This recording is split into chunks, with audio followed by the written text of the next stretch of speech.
भौजी बोला। जब से तोहर शादी भइल बा हाँ देखत है एकदम टेंशन में रहत तारा, का बात बा हो? अरे का बताई भौजी, शादी नहीं हमार बर्बादी हो गई है। अरे का भइल? सुना हम बतावत है का भइल है। सुनावा। संगवा सूते ना में हारिया सुनाए भौजी,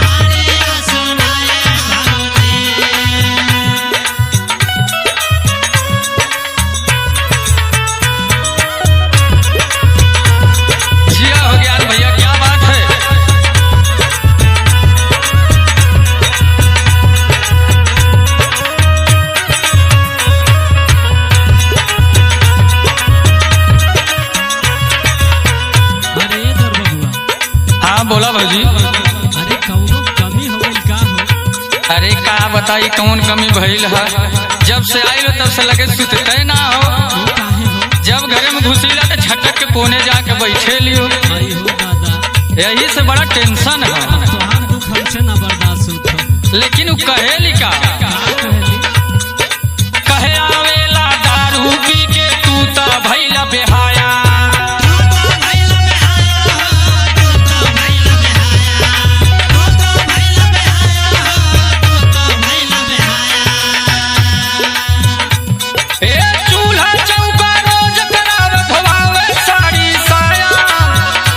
नाही माजे खाई थारिया सुनाए भौजी, नाही माजे खाई थारिया सुनाए भौजी, नाही माजे खाई थारिया सुनाए भौजी, सुनाए भौजी, सुनाए भौजी, सुनाए भौजी, नाही माजे खाई थारिया सुनाए भौजी, नाही माजे खाई थारिया सुनाए भौजी।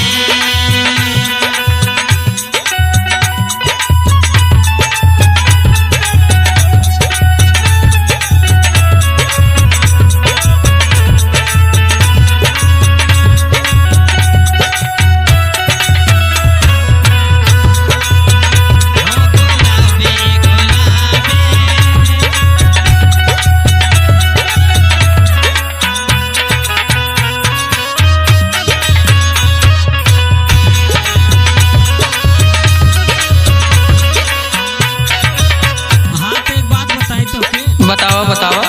जब से आइल में हाँ तब से सोना बाबू करत करत एकदम कपारे चढ़ा ले। अरे का बताई भौजी, यही तो गलतिये हो गई। अब बुझात है इतना दुर्दशा करात है, साया साड़ी कुल पछरवावत हो। ये कुल करवा, लेकिन हमें तकलीफ हो। अच्छा बतावत है सुना। इतना बात तकलीफ हमें की काका तो है बताई,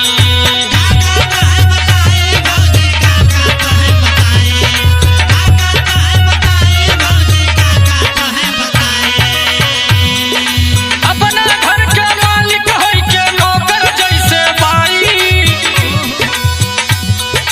अपना घर के मालिक है के नौकर जैसे बाई, कैसी बीती उमरिया सुनाए भौजी, कैसी बीती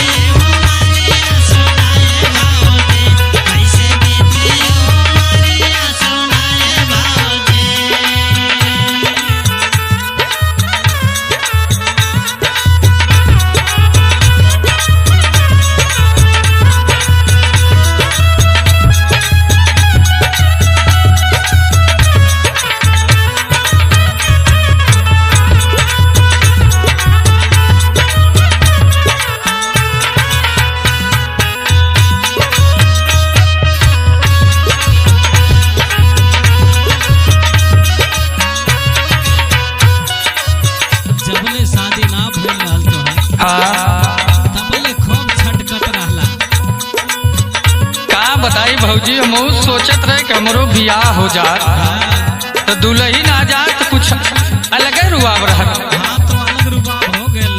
अरे का बताई, सुना हमार बतिया सुना। हमारा के लागत बाटे कि हमका जिए ना दी।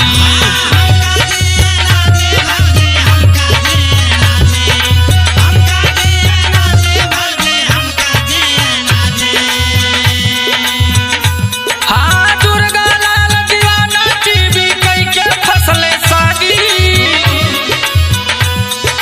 दुर्गा लाल दीवाना टीवी कई के फसले शादी। नामी